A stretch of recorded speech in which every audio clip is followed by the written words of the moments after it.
Hello children, we are going to read Mr. Nosy book today, which is from our Mr. Man My Complete Collection. Please subscribe my channel for more reading videos. Let's start reading Mr. Nosy.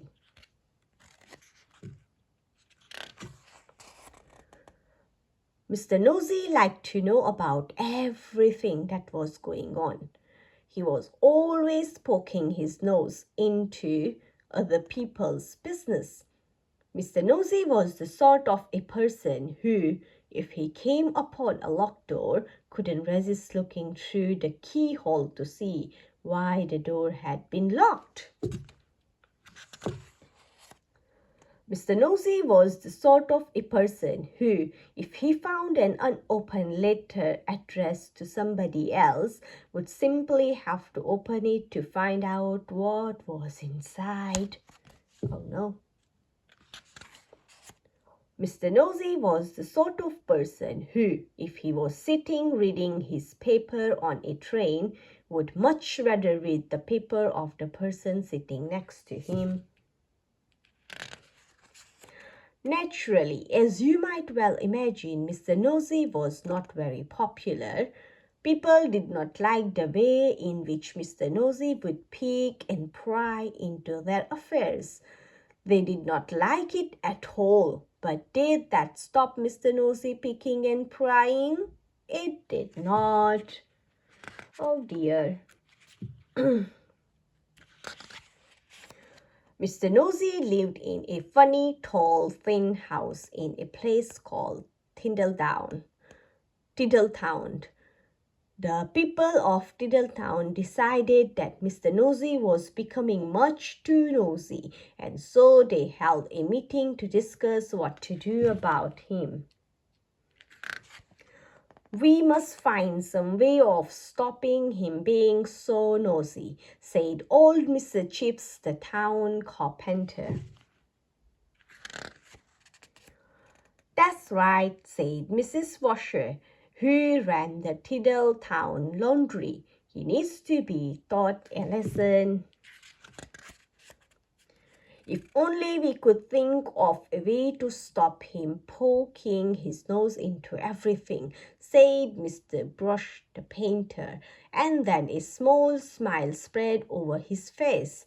"Listen," he said, now grinning, "I have a plan." All his friends gathered round to listen to his plan. The following morning, Mr. Nosy was out walking along Tiddletown High Street when he heard somebody whistling behind one of the closed doors. "I wonder what's going on here," he thought to himself, and tiptoeing up to the door, he quietly opened it and peeped in. Splash went a very wet paintbrush right on the end of Mr. Nosy's nose, covering it with bright red paint. "Oh dear, I'm sorry," said Mr. Brush, who was painting the inside of the door. Poor Mr. Nosy had to go straight home to try and remove the red paint, which was very difficult and rather painful. Mr. Brush chuckled to himself. The plan had begun. The following day, Mr. Nosy was walking past the laundry when he heard somebody laughing on the other side of the wall. "I wonder what's going on here," he thought to himself, and standing on tiptoe, he looked over the wall. Snap went a clothes peg right on the end of Mr. Nosy's nose. "Oh dear, I'm sorry," said Mrs. Washer, who was hanging up clothes on a washing line on the other side of the wall. Poor Mr. Nosy removed the clothes peg and went off down the street feeling extremely sorry for himself and his poor red nose. Mrs. Washer chuckled to himself. The plan was working. The next day, Mr. Nosy was going past a fence when he heard hammering. I wonder what's going on here, he thought to himself, and creeping very quietly to the end of the fence, he peeped round. Bang went a hammer right on the end of Mr. Nosy's nose. "Oh dear, I'm sorry," said old Mr. Chips, who was nailing up the loose plank in the fence. Poor Mr. Nosy had to go home immediately and bandage his poor red sore nose. Mr. Chips grinned a broad grin. The plan was working very well indeed.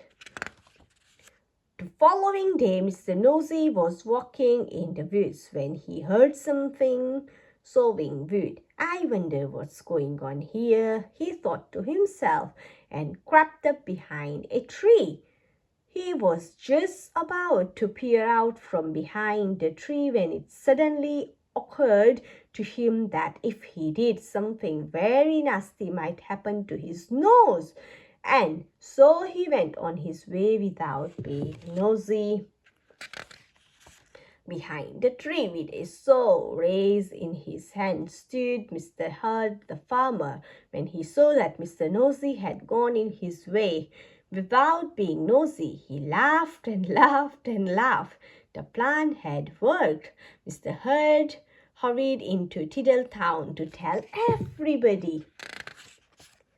The plan really had worked, because after that Mr. Nosy stopped being nosy and soon became very good friends with everybody in Tiddletown.